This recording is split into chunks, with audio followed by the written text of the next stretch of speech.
to us to get the latest update. So anything to discuss from the previous session?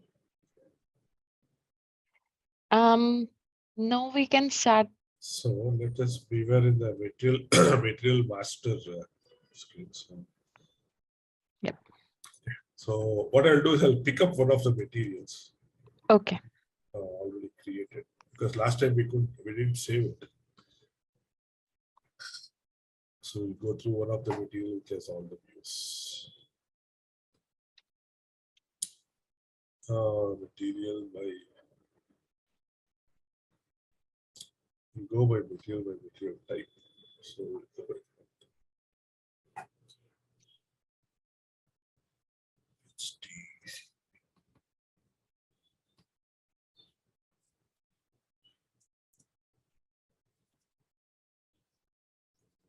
MRP1, MRP2, MRP4.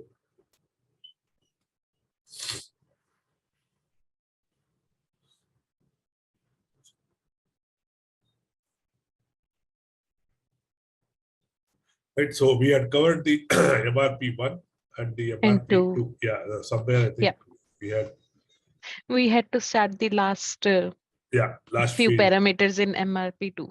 Yeah. So this week, I think we have stopped at the scheduling margin key. Correct? Yeah. So we have covered the in-house and the planned delivery time and all those things. So scheduling margin key is basically for production used in the MRP planning. So there are 3 different kinds of time. So this, I think, is a better depiction of scheduling this thing. So you have something called as an opening period. Then you have a float before production and float after production. Which, what does it mean? Is that opening period is order from the order creation date to order release date. See, what is the process of a production order? You create a production order, you release a production order, right? So, and then you do a goods issue to a production order, and then you do actually the goods receipt. Now, from the time, till the time the purchase the production order is not released, from the system perspective, the production has not started. If you release, if we release the production order, system assumes that the production activity in the shop floor has started. What we generally do is that whenever the production order is put into the shop floor and started, so just creating production order creation doesn't mean that a production order work on the production order started. Only after you release it, that's more of a process thing. See, so this is called an opening period. So the order creation date to order release date. What is the time it takes? It takes, for example, 1 day, 2 days, or whatever it is. Then you have the order. Then when after the release date, when does the actual after production order starts, which is called the float before production. So you have a float. All these things are float before production. From the order creation date to release date to order, this thing is called a float before production. That it is time required from the time of creation of a production order till the time it actually order is started. Then you have the operation. Then this is routing. So then you have the actual production activity here, operation 10, 20, 30, 40.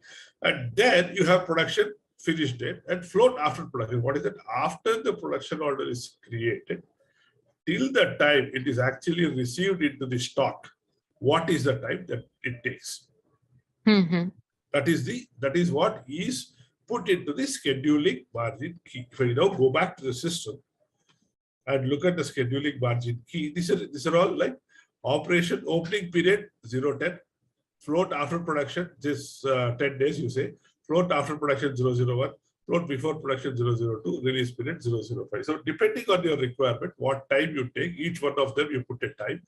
So you basically define all your production. So what happens is, what is the significance of this? So this means that just because the production order has started doesn't mean that the production order is finished, doesn't mean that the stock is available. The end result has to be that after the production order is done, the stock should be available for sale. Correct? That is what if you're talking about the finished product. So just because the production order is this thing, if you do not have any float, Generally, if you do not have any lag time, then you just use 000, which is all 00. There's no, which means that moment a production order is created, it immediately basically work starts the shop floor, which means that there is no float before production. And then moment the production order is completed, immediately the stock is available. If that is the case, there's technically no float. But in reality, there is going to be some delays. There will be some preparations for the production order release. For example, if the production order has a lot of materials, so be a very big bomb, before the actually production starts, all the staging of the components are done, so that all the components are got from different bins and kept at one place. Okay. So that needs time. So and there might be there may be some setup time or whatever. So if you have that kind of a thing, then you define your scheduling margin keys as per your requirement and assign it. Okay. Okay, that is a schedule. This is purely used for production. Like whereas GR processing is something very similar to GR processing time. GR processing time is there both for production order and purchase order. Whereas scheduling margin key is the floats before and after production only for production orders. Okay. Okay, so then you have something called as a safety stock. I think that's a very common terminology used. The safety stock is over and above what you require at any point of time. You have some safety stock that is for some emergencies, some exigencies, or whatever. So you define some safety stock. Let's say I define 20 as a safety stock for this material.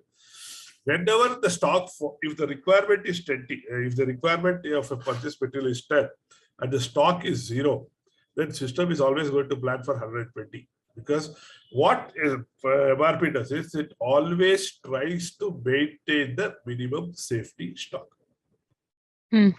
So that at any point of time you hit some deliveries didn't happen from the vendor or the production got delayed, just saying. So you have something in the stock so that the whole process is not going to stop. That is the purpose of the safety stock. But then safety stock is a very, very tricky topic. Billions of dollars are spent on that to arrive at the right safety stock, because if you see, it's a catch-22 situation. If safety stock is never used, then why do you need safety stock? Right? Yes. If safety stock is being continuously dipped into, there is something wrong in your process of planning. Correct. Right? So it's a very, very tricky topic. There are a lot of softwares which tries, because the thing here is that in the ERP, this is very static, because your planning situation is very dynamic, whereas this is very static. The planning situation, demand keeps on changing in the real time, whereas the same. So what nowadays, what a lot of softwares have come, we dynamically determine the safety stock depending on the situation. Okay. Okay, but whereas in ERP, it is in any ERP, it is a static value. Unless, say, for example, somebody has to analyze out of the system. If, say, for example, if safety stock is never being dipped into for 6 months, then somebody has to come and reevaluate, either make it 0, make it 10, or whatever, because there's a financial impact of it, right? So if 20 is not being used for 1 year, which means that you are overstocked. There's a value attached to it. So all those complications come into picture. It's easy and to the product and the material also gets old and exactly. If it has a shelf life and all those things, it gets old. Yeah. So that's why it's a bit tricky. So you have to be careful when you use this, because if whatever you put here, system during the planning, right, system always ensures that minimum safety stock is always there. Okay. Now let's go to the MRP3. Now this is the flow before production. Let's go here. Anything else we have for safety stock? MRP3. Now here is what we are called. Remember, I had said made to stock and made to order. How are you going to tell the system whether this particular material is going to be made to stock or made to order? This is done by something called as strategy group. Okay. Okay, the strategy group, SAP gives you a lot of strategy groups. Under make to stock itself, if you suppose if I take make to stock. Strategy group. These are all the strategy groups, 10, 11, 20, 21, 25, all different strategies, planning strategies SAP gives you. So here also do we make Z? Oh, we do. Okay. I don't know whether in your system, because this is very complicated configuration. Generally, we don't create any custom strategy groups because the amount of impact it has on the planning is huge, and the Mm-hmm. configuration which has to be done is huge. Okay. And generally, we don't create a. This is a training system, so maybe somebody has just trying it out. But you can check it Okay. in your system if they have created. But as a rule, generally, because whatever is given is more than sufficient. Mm-hmm. Okay. More than sufficient. So 40 is wait to stop. 20 is make to order. In between, as I said, there are multiple various strategy types. Mm-hmm. Okay. So most commonly used are 10, 20, and 40. Okay. 10, 20, 40. 40. Most All common. right. You can check in your system what are the strategies used, because if you're using configurable materials, then it's a different ballgame. So where In even MARC? yeah, MARC. I think it is HTPRS already. Safety stock. All MRPs in MARC.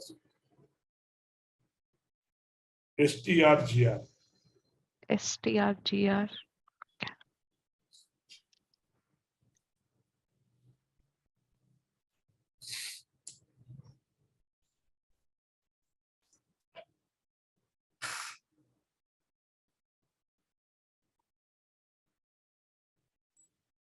Okay, I'll let you know once Yeah, yeah. it's loaded. So 40 is depending on what you do. And next year, important thing is your availability check. Availability check is basically determines when the MRP is being run, how should the stocks be checked? There's a list of configuration. I mean, it's important to see that configuration for you. I will quickly show that configuration. Without that, it is very difficult to explain.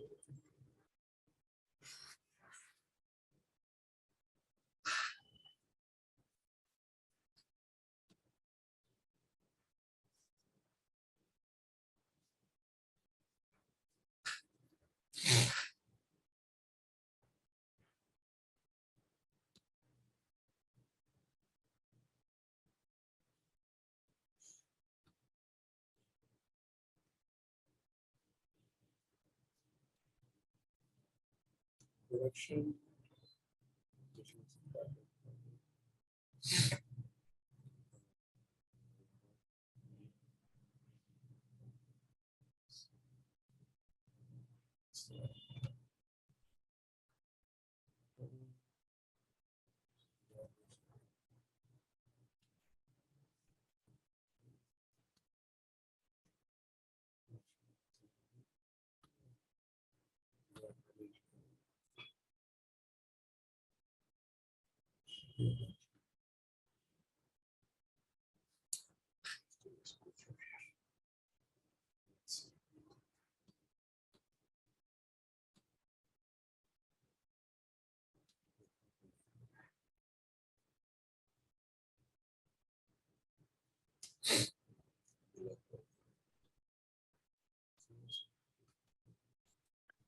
So for strategy group, Uh-huh.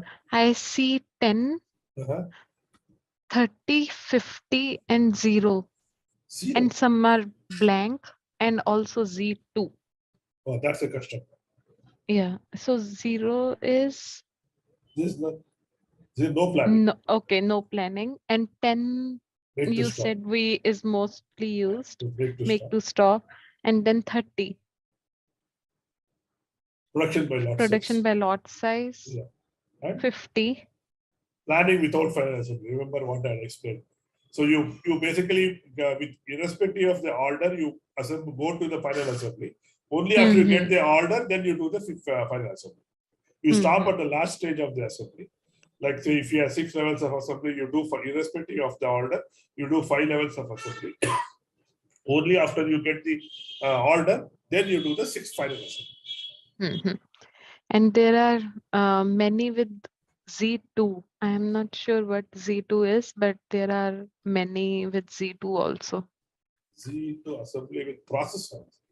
So Z2 is dependent Oh, requirement in make to stock consumption that's some in our system. That is that, custom. Yeah. technically that going by the description, 40 is the equivalent of that. Okay, okay, Just okay. going by the description. I don't know if they have changed something. It's So make to stock yes. consumption. Uh-huh. That is for this 40. Yes, 40. Planning fair. So I'll tell you what that is. See, 10 also is made to stock, 40 also is made to stock. Okay, okay. Okay, I'll tell you And the for difference. dependent requirement? Yes. Okay. Okay, I'll tell Okay. you what it means. But just going by the description, that's what it means. But they might have done some change. Otherwise, they wouldn't have created a custom one. They would have used 40 itself. Okay. Right, so some configuration change would have done. Where is this availability check?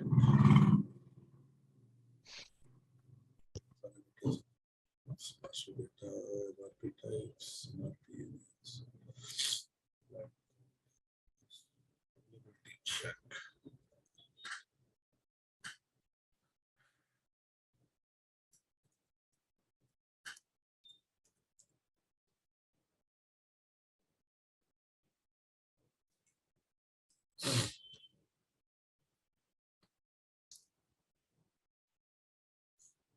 It's in demand management. Production planning strategy. Strategy group.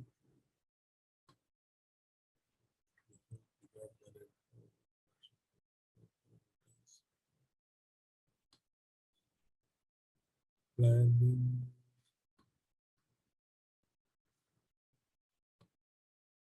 MRP calculation. Base calculation. Calculation. So let's say PP versus evaluation. Okay, let's the same configuration is in sales also. Let's do that.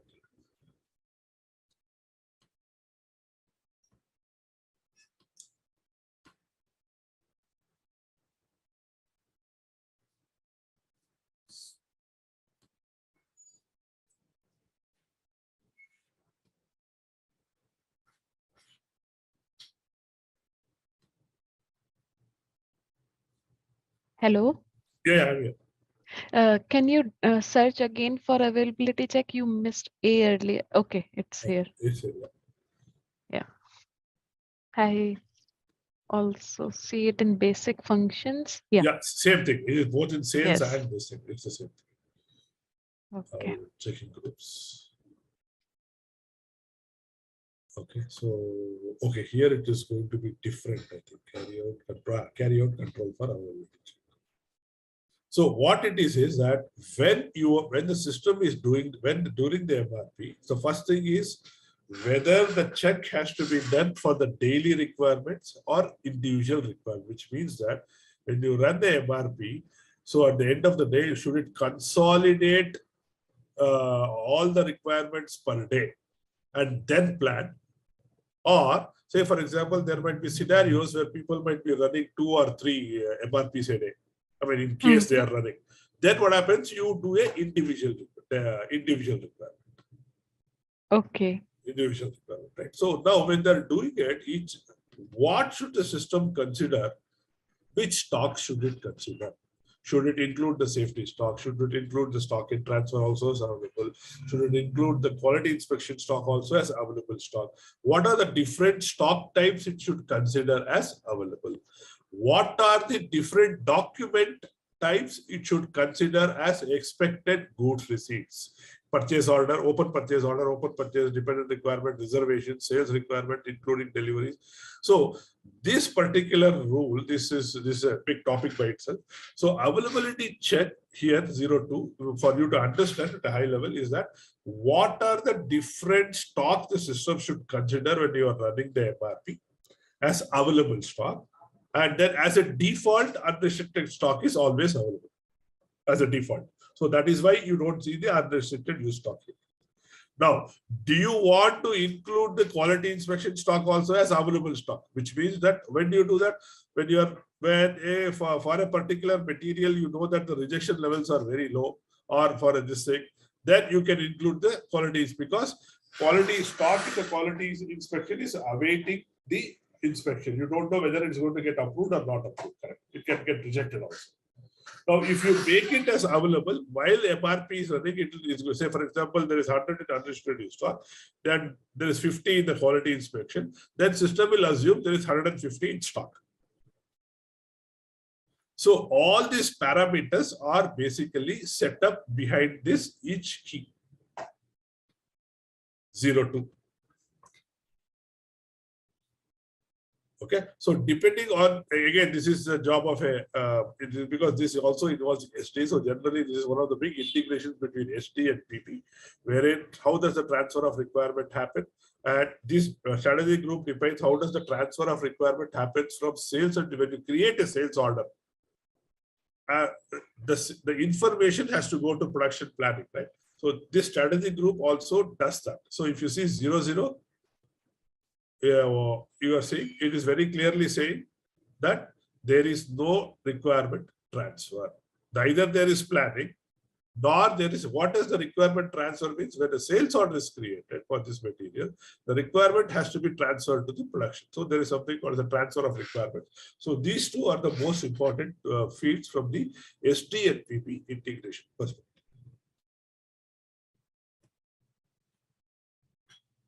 Okay.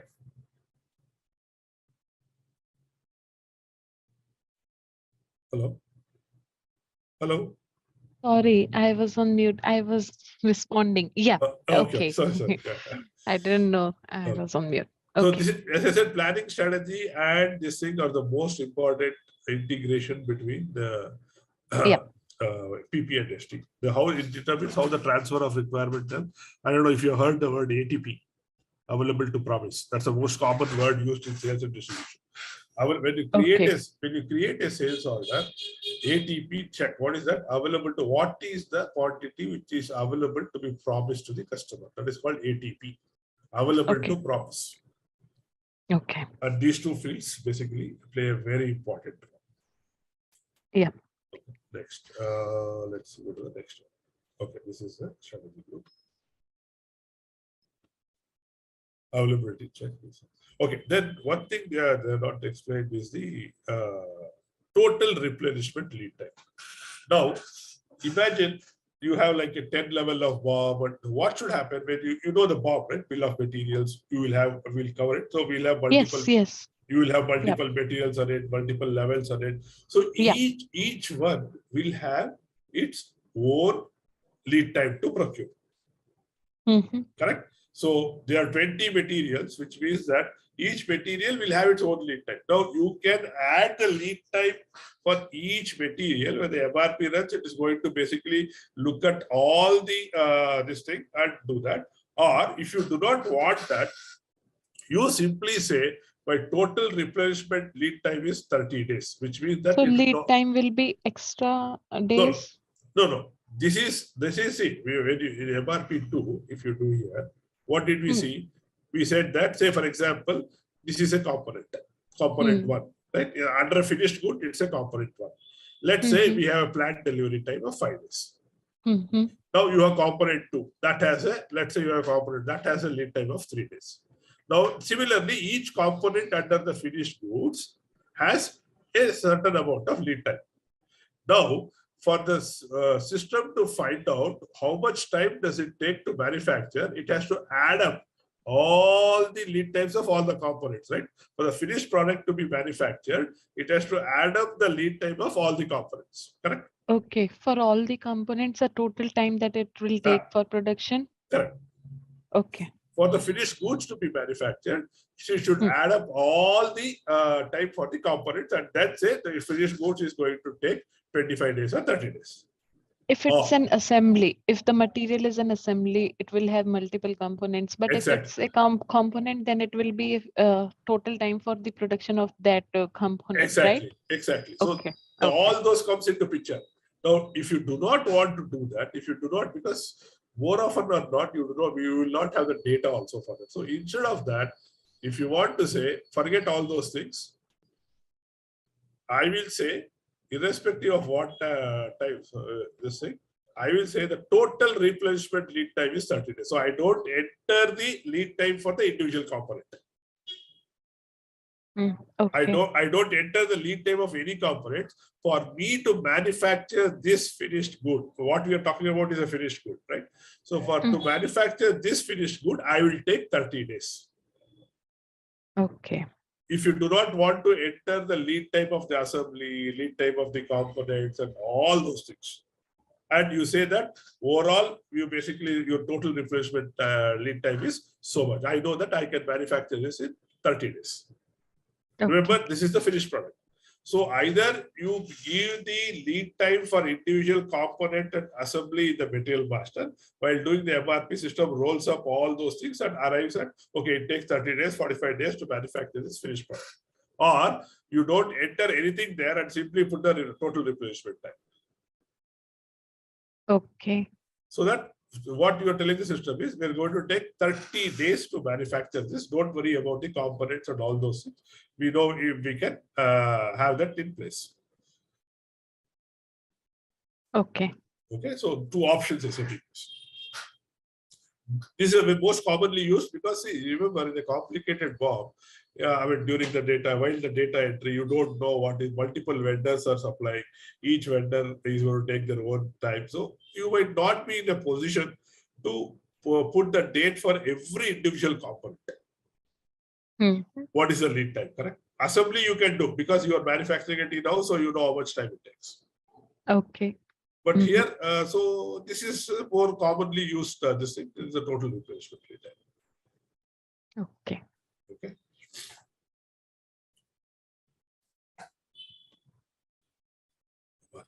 Checking group, checking group.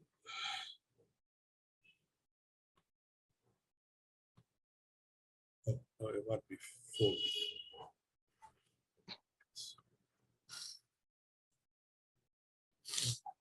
MRP 4. Not much here. So two important things are here. You have something called as a discontinuation indicator. Okay. All right. When we are stopping the. Correct. Okay. And you can give effective date and what is the follow-up material also. When you run the MRP, it will check and that will discard it. Production versions. So follow-up material will be the replacement part? Correct. Correct. Okay. Okay. Okay. It can be blank also if we are not going to use at all. Either you leave it blank, completely blank, or if you enter a discontinuation indicator, some value here. Right now, if you leave it blank, it is saying that single parallel discontinued, single parallel discontinued part material, dependent parallel discontinued material is that you are going to use it parallelly for some time, and you stop something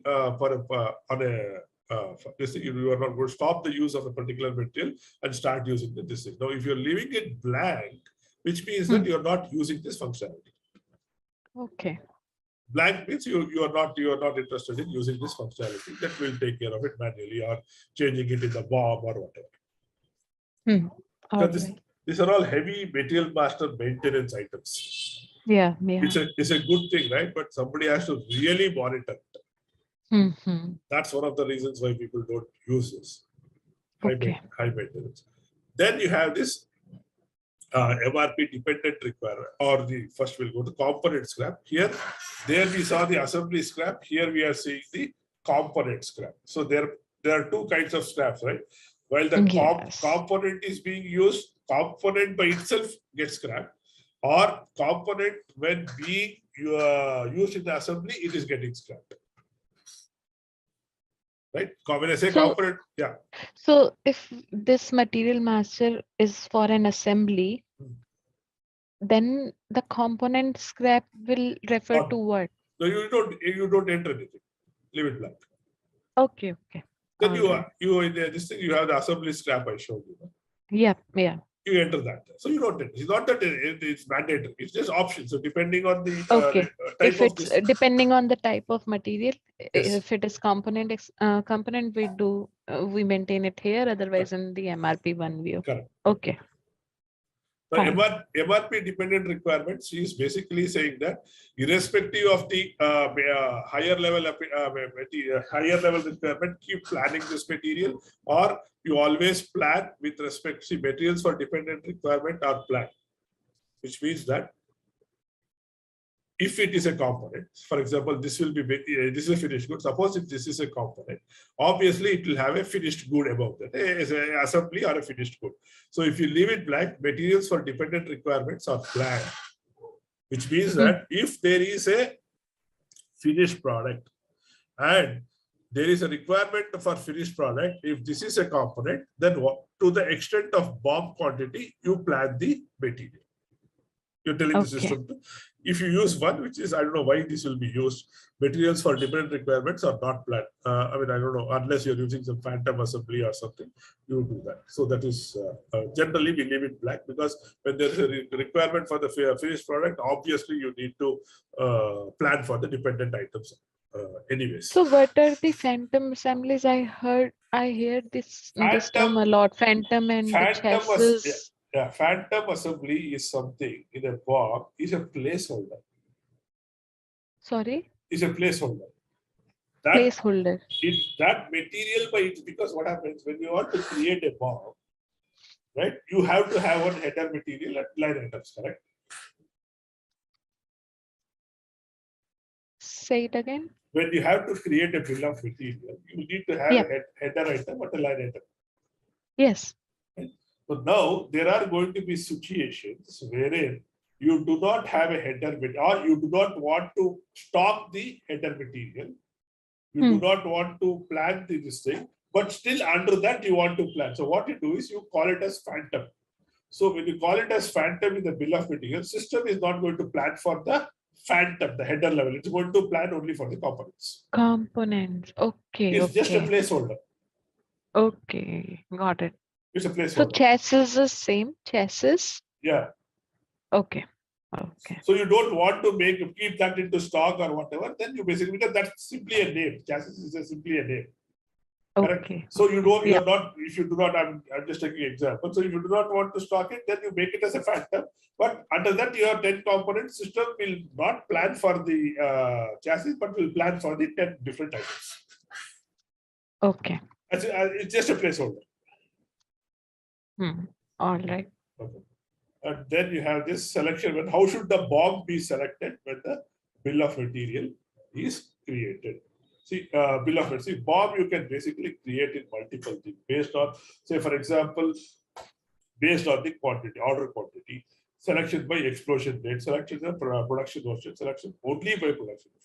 So now when you create a BOM, you can basically, the first thing what you give is the validity period, right? So now when the system runs the MRP for the requirement date, find the BOM which is in that. If you can have multiple versions of BOM, right? So if you have multiple versions of BOM, find the BOM which is within the validity of the requirement date. That is what is selection by explosion date. Okay. Selection by production version. I'll come to that later. Production version is a different topic. I'll explain it in detail. To understand production version, we have to understand the BOM and the routings. Right. So generally we leave it blank. So this thing. Then individual and collective indicator. So here you say basically for each one of them individual requirements you calculate. For each order, you calculate individually and give a separate purchase requisition. Or you basically say, collect all the requirements for a particular MRP and you give the total requirements. So whether you want to generate individual or collective, the most commonly used is 2. Because if 10 times a sale order came, correct, in a day. Now, if you use 1, then what happens is, and when you run the MRP, system is going to generate 10 plan orders. Okay. Whereas if you use 2, it is going to club all the sales orders and come up with 1 plan order. Okay. Okay. So these are the key fields in the MRP views. A lot of control functions out here. And PP, and this is something, this particular views in the PP requires, I mean, especially during the implementation, requires a lot of understanding of the present requirement, because this can basically get into a overstock situation or understock situation if you don't do it correctly. Yeah. Okay. If we click on these average plant stock button and material memo button, Yeah. where does it take? What are these for? This simply shows the average stock, what is being. No average stock has been maintained for long. This is for long-term planning. Long-term planning is, I think, is almost Forecast. no. Long-term planning is almost discontinued. Long-term planning is a simulative planning of MRP. It's as good as running a MRP, but it is not going to create any proposals. So it is not for forecasting? No. Long term? No. Long-term planning is, name is misleading, but that's what it is. Okay, it's not used anymore. Very few, because there are a lot more better advanced tools now for simulation. It's just a simulation. Okay. It is like running MRP, doing everything like MRP, but it is not going to create any procurement proposals. So just to, before running the MRP, if you want to see, that was the purpose. But now, basically, if you see what if scenarios. Okay. Right? And the material memo? It's just a memo. Right? So the text field. Okay. Text. Yeah. Somebody wants to pass a message. All right.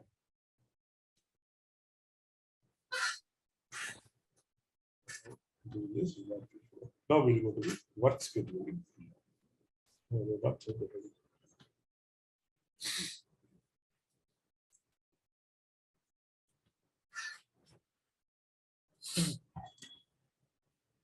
So what MRP, as I said, MRP1, MRP2, MRP3, MRP4, basically is this thing, completely related to planning. Work scheduling view is related to the execution part of production planning. When I say execution, from the time the production order is created till the time the goods come into the final goods come into the stock, that is the execution. Okay. So I think they are not maintained this thing. Okay, let's save this. Let's create the work scheduling. So we see a tab for that also, work scheduling? Yes, because they are not maintained for this material. So that's why you're not seeing.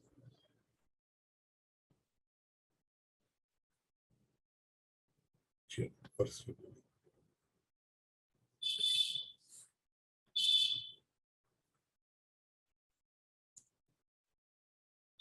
Okay. The key fields which are being used are, one is the production supervisor. Production supervisor is the, by definition, the person or a supervisor who was responsible for the production of this material. MRP controller is the person who is responsible for planning that material. Whereas production supervisor is the person who is responsible for the production of this particular material at the shop floor. Okay. Then you have this production storage location. What it means that if you default a particular location, what this means is anytime you are doing a goods receipt or a goods issue, system will default this particular storage location. Okay. I don't remember any time that I used work scheduling tab. Can you check? I haven't. I mean, if you look at your effort, if you look at filter your materials by FERT, and all the FERTs, whatever is being materials, whatever you're manufacturing now should have the work scheduling. Without that, you cannot do a production order. And the material type will be in Mara, right? Mara, correct. Material type. Okay. We have FERT materials. 1 second.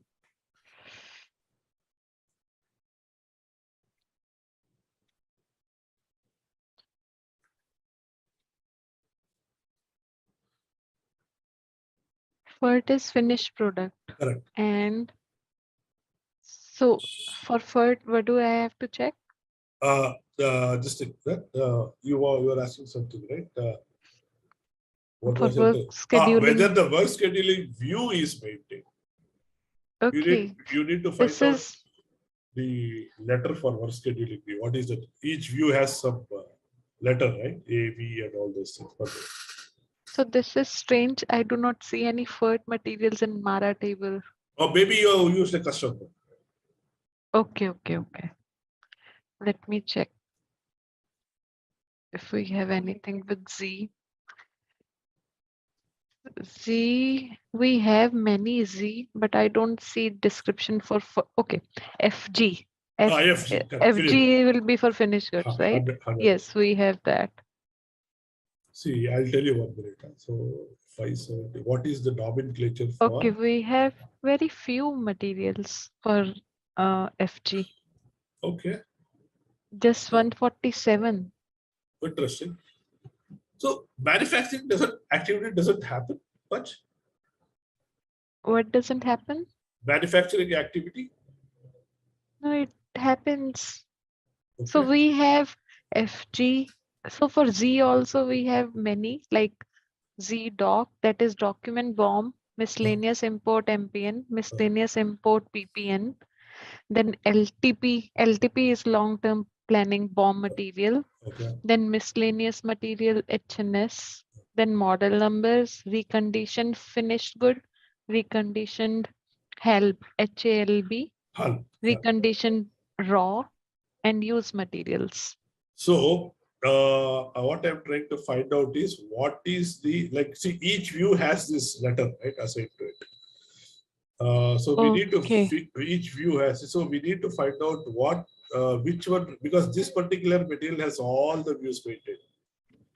Okay, okay. Okay. VPSTA, that field will be in Amara only? Yeah. Or Only yeah, Vara only. But only thing is I need to find out what how is work scheduling be represented, what letter is used for that.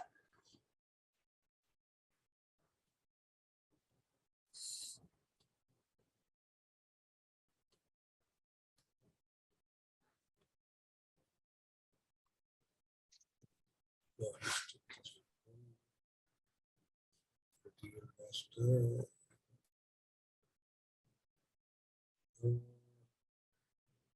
Configuring material master.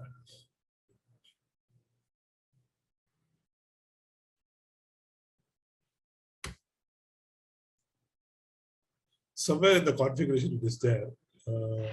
Here it so is. hers material is not, is it standard hers material? Hers is standard, yes. And HRE also, is. okay, we have lot of hers and the Z's also. What is hers Hers, description? Description of that hers? one second. Manufacturer parts, yeah. Okay. Manufacturer parts. Yeah, that's standard. Is it? Hers, FG, prod, Zmod, help, DIN, DIN, ZRFG, Dine is ZRF. service. Dine is service. Okay, okay. Then ZRFG, ZRHA, TRDG, then Training. again, then ZRRW, ZDoc, ZLTP, Z miscellaneous, VERP, VERP, VERP is packaging. packaging. Okay. Then ZUM. These are the 16 types that are Okay. So maintained. we'll really understand that what is the reason behind each one of them. Here it is. Right. So these are the nomenclature for each one of them. So work scheduling is where is work scheduling? It's there, 16. 16 is A. A. So A class. Yeah.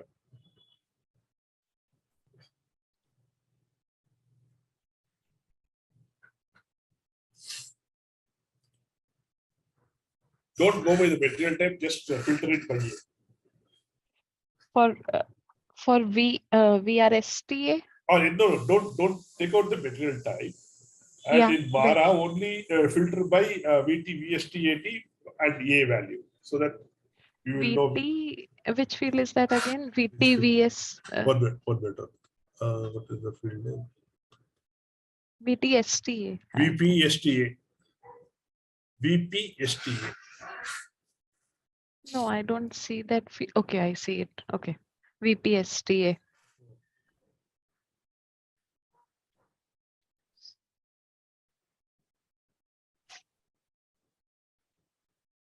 Combine, maintain status.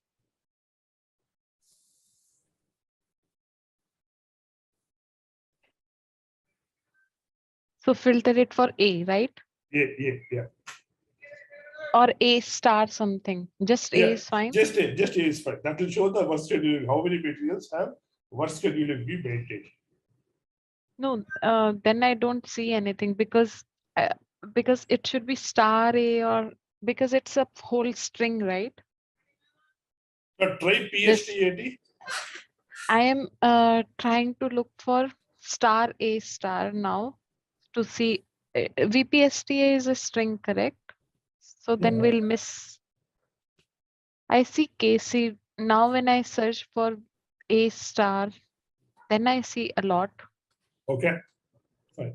but Yeah, it's like KCD, EB, GVLSA. so which means that those are the materials which have your work scheduling.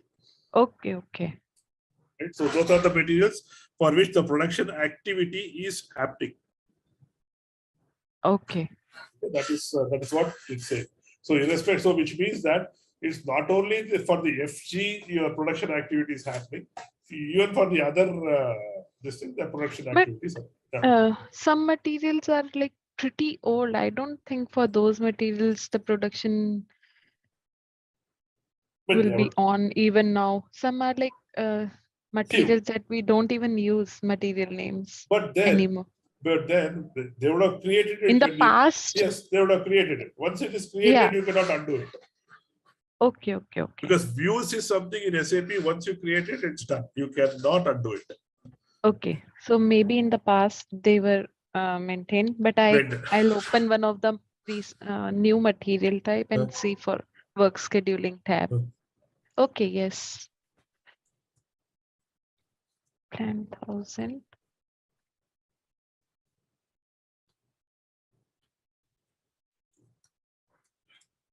Yes, I see work scheduling tab, and it has to there be is and some details maintained in it.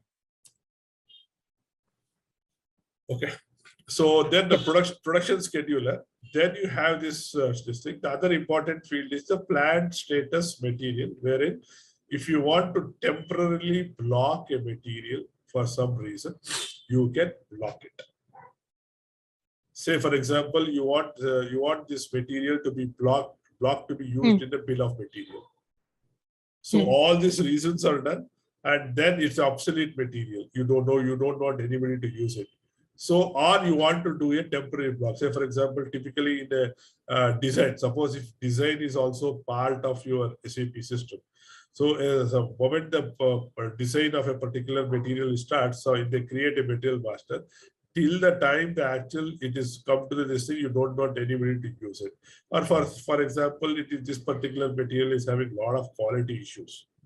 You don't want this to be used till the whole issue is sorted out. So you can define. So this material status, it's all custom, Configurable standard. But it's not and no standard. I mean, configurable, but all maintained custom, or just Z1 is custom. Till 99 is standard.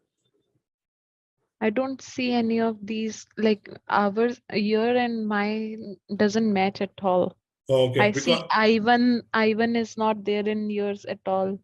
Oh, then so which means that they have completely, see, one thing for sure I know is that 01 to 99 is standard SAP. Okay. Then Which, the alphabets are not standard. Yeah, I have never seen this before. Z anyway. Is it? See, sometimes now what happens is, I mean, this is some wrong practice which has been followed. is that some of the consultants, what they do is they delete the standard values and create a new one, which is a very wrong practice. Right, right. So maybe that is what has happened. But Because I am just referring to one material. In F4, I don't see so any that's of it. 0, 1, 2, 90. Correct. No. If you don't see it for one material, it is not there for anyone. That configuration Right. itself is not there. Correct. It's not there in the Yeah, table at all. it's not there. It's not there in the table. Okay. Right. So which means the chances are that the person has deleted the standard and created all new ones, which is not an ideal practice. I've Okay. seen a lot of things that happens. Okay. Okay. Now, when you say inspection stock, if you have activated quality management for production, when you receive the goods, it always has to go to the inspection stock. You can basically put it here. And then you have this lot size dependent parameters. Again, this is the time. Say, for example, how do you basically, for let's say, if for 1,000 base quantity, if you can basically say a very generic time that in-house production time for this finished product is 10 days, or you can go by the base quantity, right? So as the quantity increases, generally the time decreases, correct? Because first time when you're doing, when you're starting, there's a setup time and all those things that might take some time. But once you are continuing, you don't have the setup time and the processing time if you want to use it. From the time perspective, this is basically again, how long does it take for the production of this material? You can simply stay at in-house production time, or you can go by lot size dependent, saying that for a lot of 1,000, it takes so much. Okay. If you want to do that. Or you can simply go by the in-house production. Okay. Okay, so these are the most important parameters in terms of work schedule. Plant material status. So production unit is basically, as I said, that base unit of measure is always pieces, correct, or numbers. Now, if you are manufacturing this thing in a different unit of measure, suppose the manufacturing activity, when you do it, I don't know, from the production perspective, is not applicable, but let's say instead of pieces, you come up with, at the end of the production, you come up with a box, right? You manage in pieces, but you basically, when the production happens, you pack it in a box and basically send it. Say, for example, I put it into a carton. Then system will ask you, one carton, how many pieces can it hold? Let's say 100 pieces.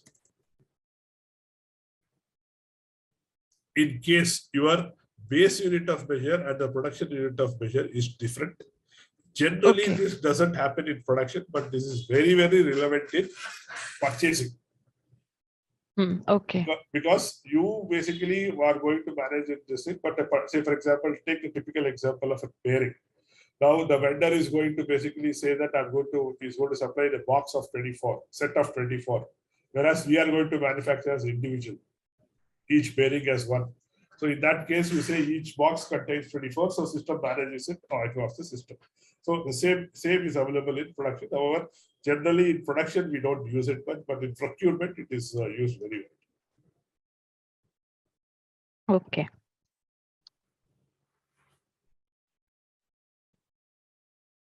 Production supervisor. Do you use serial numbers? Yes. Okay. So here you basically say whether, I think it is not here. I think it's in the, where is it? Serial number? Why not I see the serial number here? Serial number profile. So here you basically give the serial number profile. How should the serial number be generated? Whether it should be generated automatically, whether it should be generated manually given. So all those parameters are basically set up in the configuration. So for the system to be relevant for serial numbers, the serial number profile has to be activated. Okay. If a serial number profile is activated, then when at the time of goods receipt or this thing, so the first time when you receive the goods, system is going to ask you for the serial number, and across the system, across its life cycle, it will manage it with the serial number, with the history and all those things. So for that to work, The serial number profile is available in the storage location view. The same serial number profile can be done at the sales view. Because if some organization is doing a trading and they don't have manufacturing, then that serial number profile is activated in the sales. Okay. The sales serial number is activated here. Whether batch management is active. Again, this is in purchasing and this is again in production. Serial number and batch management. So these are the basic flags we need to do for those functionalities to be triggered. If the serial number has to be triggered, the serial number profile has to be done. If batch management has to be triggered, then batch management has to be activated. Okay. Then is the tolerance data. Tolerance data is if there's something called as a under delivery tolerance and over delivery tolerance. What does this mean? Is that if you create a production order of 100, then especially in the process industries or chemical industries, let's say you create a production order for like 100 liters of some chemical this thing. So obviously your output will not be exactly 100 liters because especially in process industries where it happens in the process that you might end up with 105 or you might end up with 95, correct? So if you end up with 105, system will never allow you to make a goods receipt of 105 because production order is for 100. Okay.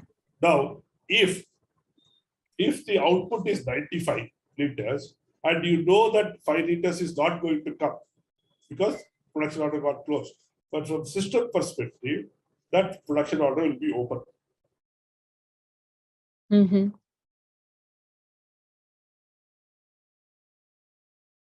Hello. Hello. Yeah. In those situations, you allocate a under delivery and a over delivery tolerance. So how does that work? If you basically give an under delivery tolerance of 5%, if the production order is 100, right? And if you first shot itself, you receive 96, then system is going to close the production order. Okay. Okay, because it knows that no further the receipts are expected. Similarly, if you do over delivery tolerance of 5, which first shot you make 102, system is going to, it will allow first thing, it is going to allow a goods receipt above 100. Okay. Then the next part is if you make a first shot itself, you make a goods receipt of 102. Then it is going to close the production order. It is not going to allow you to go till 105. Okay. Okay. Whatever over delivery you do above 100 for the first time, it will close it. Okay. So in those scenarios, you use the under delivery and the over delivery tolerance. Okay. Okay. So then you have unlimited. Obviously, we don't use it, which means that there is no limit. Even if it is 100, then even if you receive 100,000, it will accept. Obviously, you will never use this. Wherein you say unlimited, then there is no limit. So if the option is given, but it's generally not used. So this is under delivery, the old delivery tolerance.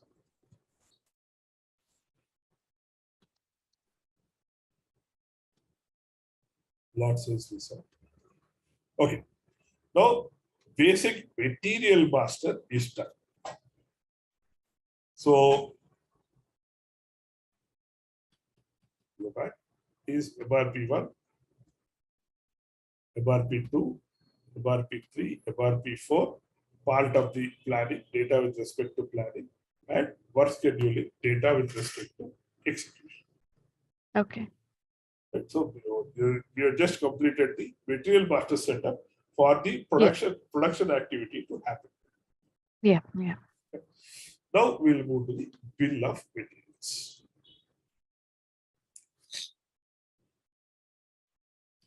Bill of materials, as the name indicates, is simply the list of components which are required to manufacture a particular finished good, assembly, or a semi-finished good. Now, there are two types of bombs. One is a flat bomb, another is multi-level bomb. Flat bomb is that it has no second level. There's only one level of bomb. So you have a header material here.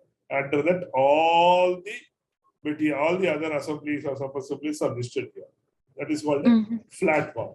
Whereas, if you see this indicator here as A, what you see here, which means that each one of them have an assembly behind it. That is a multi-level bomb. Okay. Okay. So flat bomb and multi-level bombs are the two levels of bombs.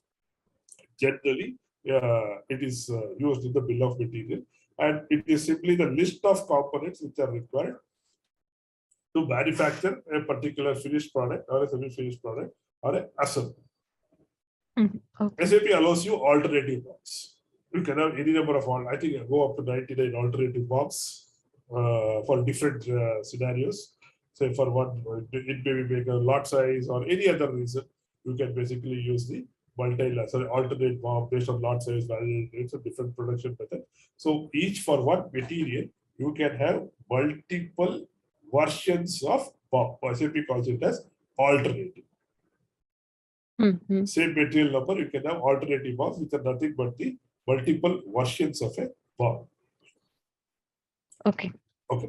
That is purely from the planning perspective. So from the costing perspective, BOM is used to find out the standard cost of a particular finished product. Because to arrive at the standard cost, one of the parameter is all the cost of the input materials. Right? So arrive at the standard cost, what do you require? You need the basic material cost, manufacturing cost, what are the manufacturing costs, and then what are the overheads, right? The three components put together will determine what is the standard cost of a material. I'm talking, see now in PP when I'm talking purely about finished product. Okay. Okay, which is assembled or manufactured. So we're not talking about any raw materials. As we go to the bill of material, we look at right now, a BOM is created for a material which is manufactured and which has multiple components. So BOM is also used to determine the standard cost. So the controlling team is going to take the bill of material, and then there are programs where it is going to roll up all the costs of the components and basically come up and suggest this is the actual cost of the materials only.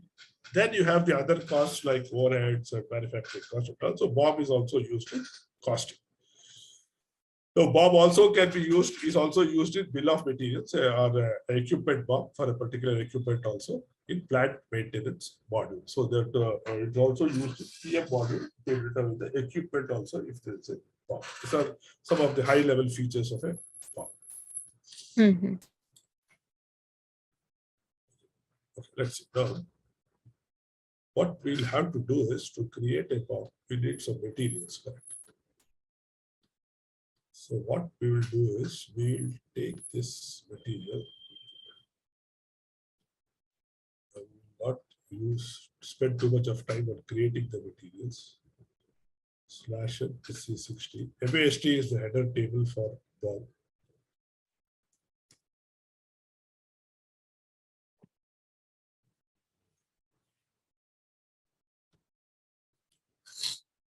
Okay, 100. Just add as it 100.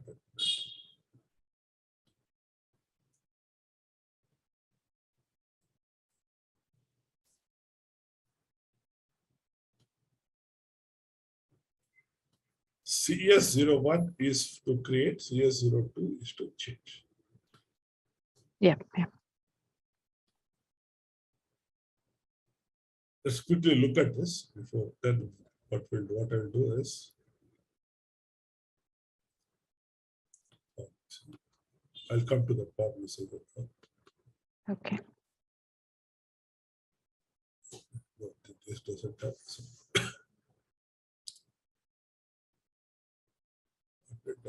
Who was fine? This. So what we'll do is we will just copy this into it.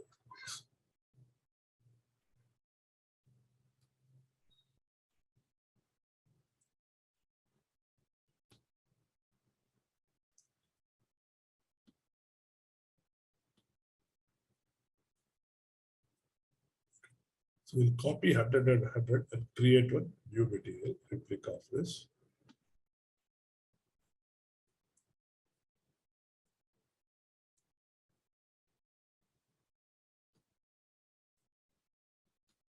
Since it is a standard material, I'm assuming all the required MRP views and everything will be entered.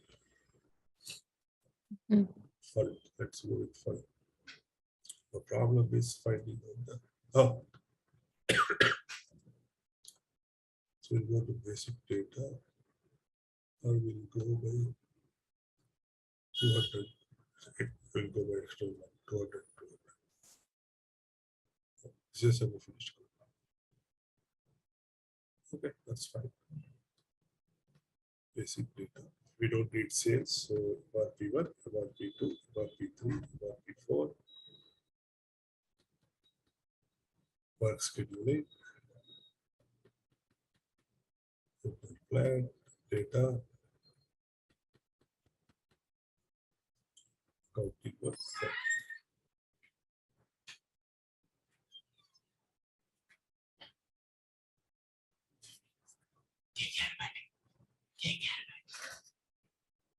3,000. 600.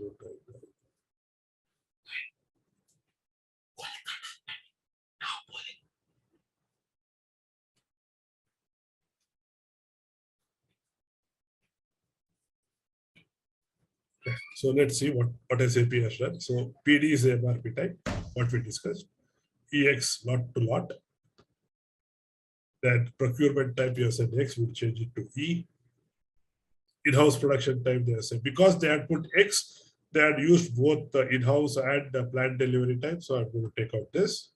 Scheduling margins, key of 001. Okay, we'll take this out. We don't need this. Planning, general planning strategy, we'll change it to 40 because we'll use this material for everything, which is made to stock to individual work scheduling. We don't need the production version for right now.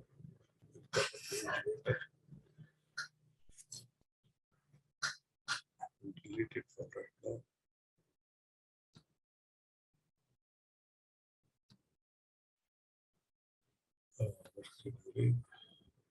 Nothing there. We can enter this. Generally, work scheduling view is like purchasing view, except this, we don't generally enter anything much. Production supervisor, because that's a very good reporting field. Production supervisor. Okay.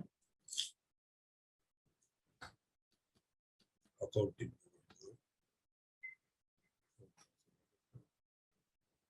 Okay, fine. So we did 200 by 200. So what we'll do is we will now create a block CS01. Right, 200 by 300. So yeah, plant is 3,000. So you create a bill of material for a particular plant. The same material can have a different bill of 200-200 can have a different BOM in a plant, different plant also. Right? So the BOM what we are creating is basically here. BOM, you say, for what are you creating it? Are you creating it for production? Only if it is created for production, it will be available for production activity. If you mark it as engineering and design, this cannot be adopted in the production order. Okay. Okay. Universal, if you say it's available for everything. Okay. So depending on what you say, for example, costing can have, yeah. What's the most common that we use here? Production. Production. Yes. Okay. Unless if engineering design, it's when in the manufacturing team. No, the engineering team. If the engineering team is creating the bill of materials in SAP, then you use it because that is still work in progress, right?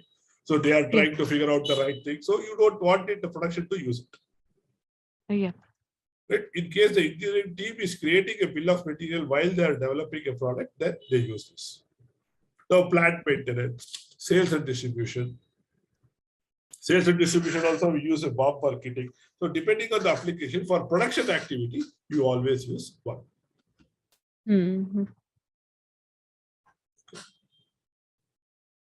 Now, this is pretty, now here is item category is important. What are the different item categories you have? You have a document item, which means it's just a document, PM structure, class item, where classification, stock item is the most common thing used. Then you have the phantom material. Then non-stock item, variable size, a text item. So the most commonly used, say for example, if you want to use, if you want to put a drawing also into your this thing, if you want to put non-stock also, because moment it is non-stock, system cannot plan it, correct? Because there's no stock. So the system doesn't know what is the stock for it to plan. So just for your information sake, you would like to use it, you can put everything into stock, but then the BOM becomes very big. So most commonly used is the stock item. Okay. What we'll do is we will copy this components. We will not spend time on creating the components. Okay, here is the component number and how much is required for to manufacture this 200-200, right? How much of each one of them are required? That's what we are saying. So this is the header. We call this as the header item of the BOM. This we call as the line item of the BOM. Sorry, components of a BOM. Okay. Right? I'll give some number. Let's see. Let's go to the BOM. It's a realistic slash. So what is it? Yes, slash CS03 100-100.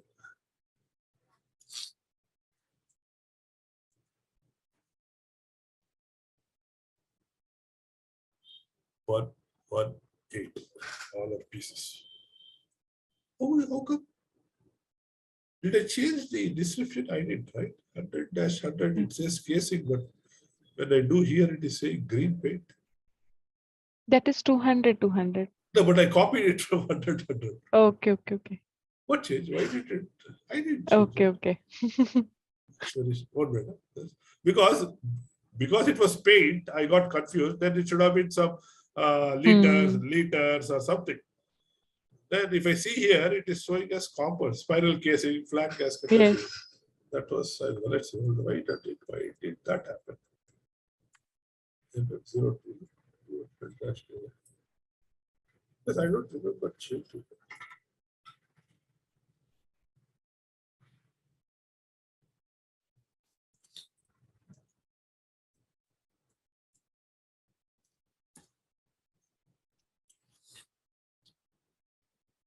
See, 200 is great. Now let's see, slash 03. And base unit of measure is kg. Did I copy the log? No, let's see 100-100. Maybe I copied the log.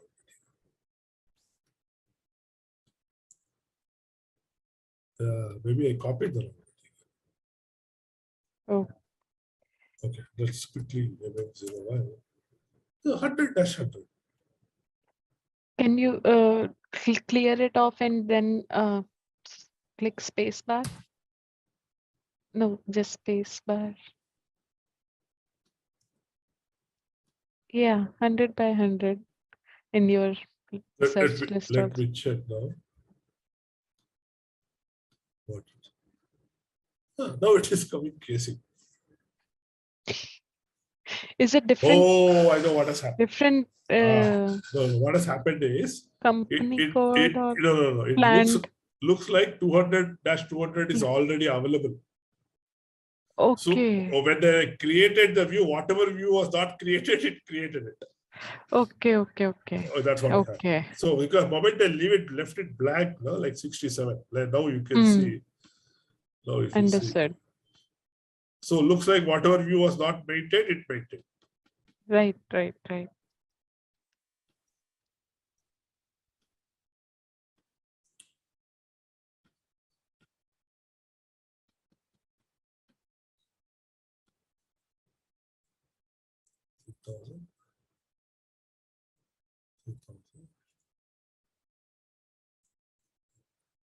Okay, fine. Now in this case.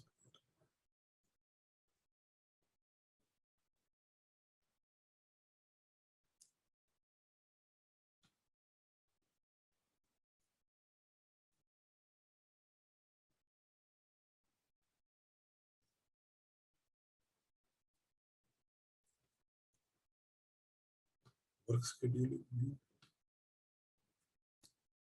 Not allowed. Okay.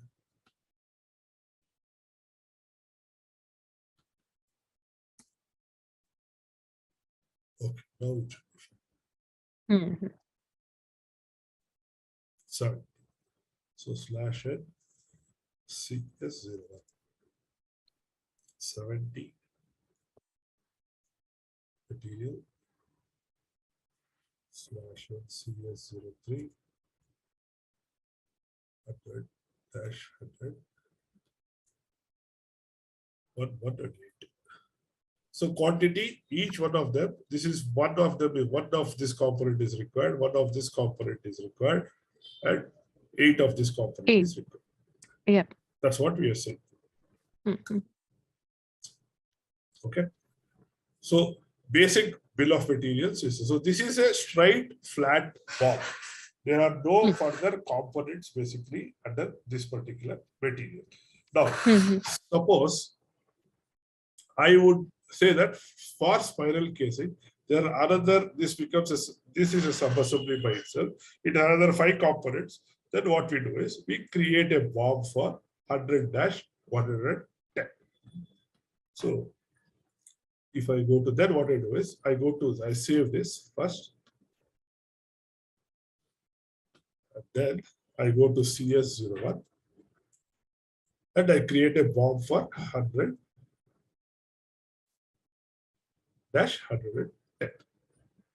Because what I'm saying Mhm. is 100-110 by itself has a assembly. Mhm. The only thing is we need to figure out something. Let's see.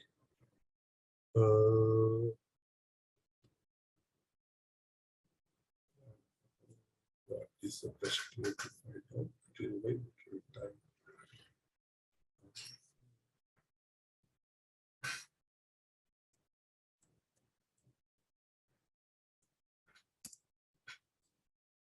Or the best thing is let's go to MAST and pick up.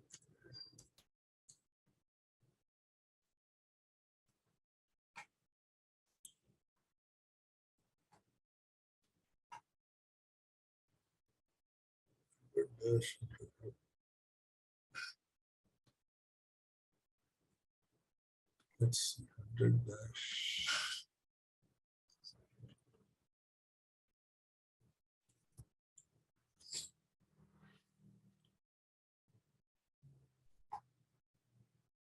Even this doesn't possible. SAP has never created a multi-level standard SAP.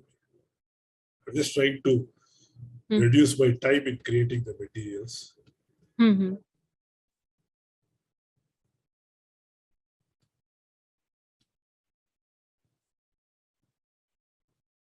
Okay, that's okay. So we'll select some random materials.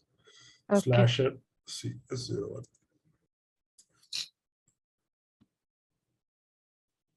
100-110. Now what we do is we'll basically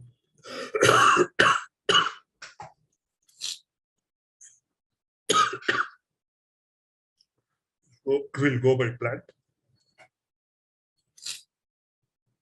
Yeah. We'll try to figure out the closest what we can. Bearing is one generally.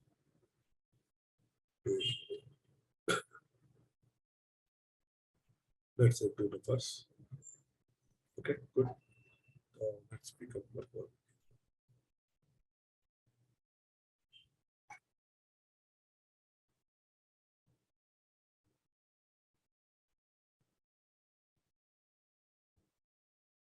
We'll go with fan.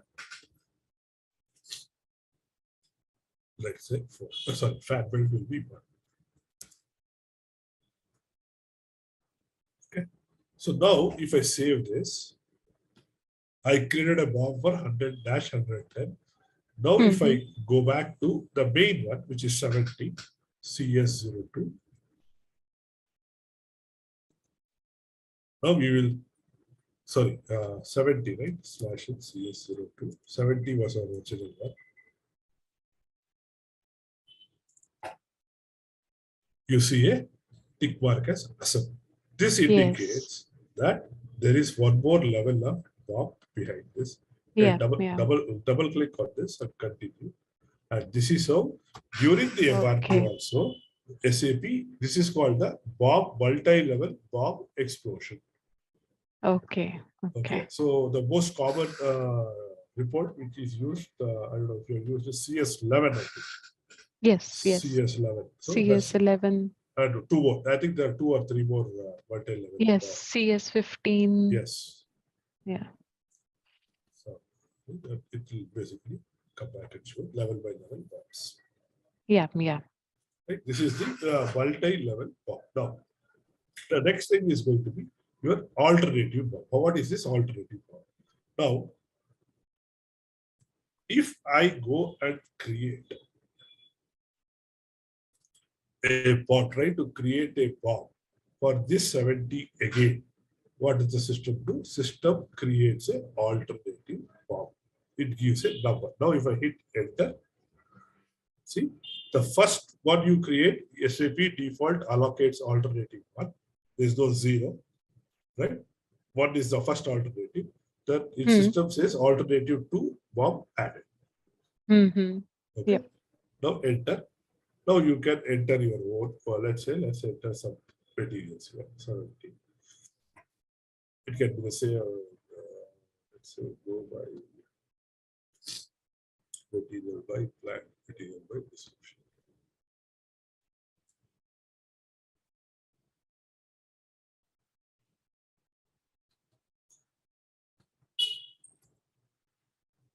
It cannot be drastically different. There may be some material there, not there. And say, for example, you are doing a particular thing for a imported for a foreign market and a local market. Say for a foreign market, there is a separate set of things which has to be given, correct? Which has to be there for that. So those are some of the cases where you use an alternative BOM. So the material number is the same. However, when you are manufacturing it for a different set of market, you have a different set of requirements. The most common reason why a alternative BOM is used.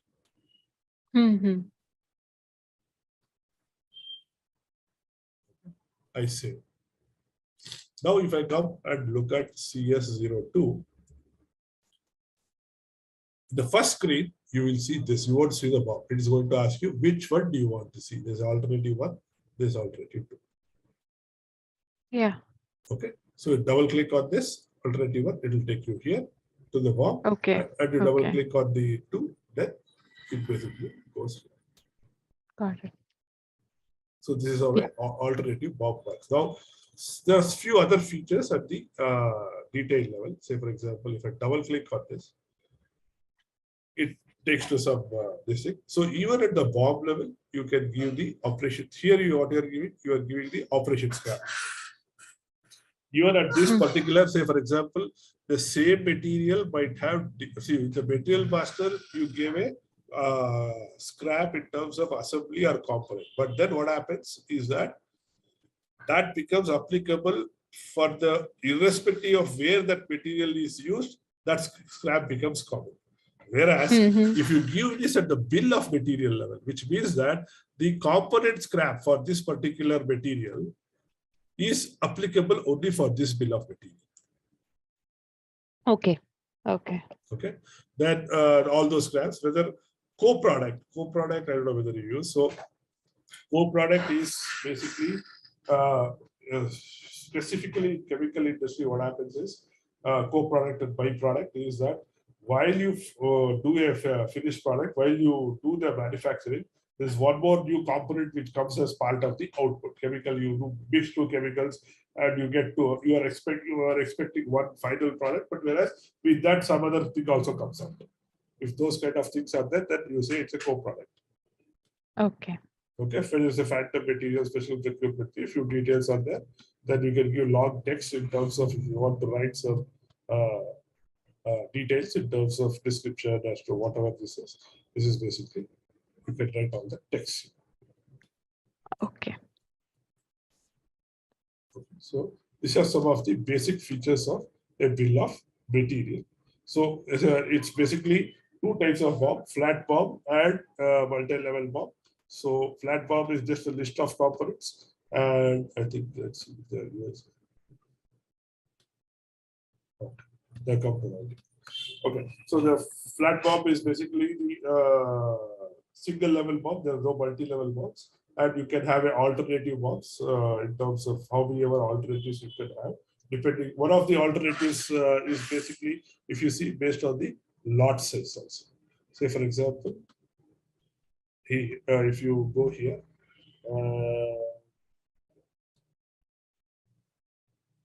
sorry.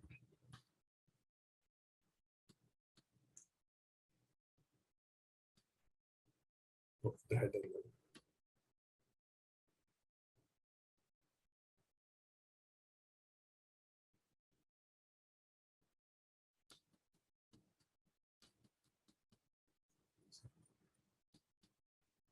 Slash CS 01.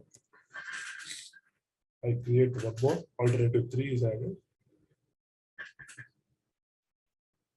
Somewhere there is a lot size where you can put, based on the lot size, you can have it different. If the lot size of manufacturing is 1,000, then one BOM is applicable. If a lot size of the production order is say 10,000 above, a different different BOM can be made applicable. That's also one of the Okay. reason why the alternative is created. Not finding that. Who's that?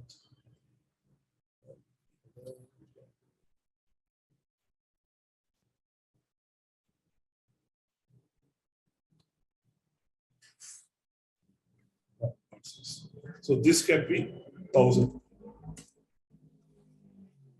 Okay. Okay. That says 1 to 10,000. Okay.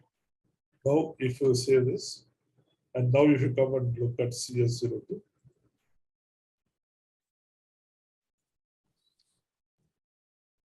you can see this particular 3 is for 1 to 10,000. Yeah. This is one of the reasons, one of the other reasons why a alternative is created. Mm-hmm.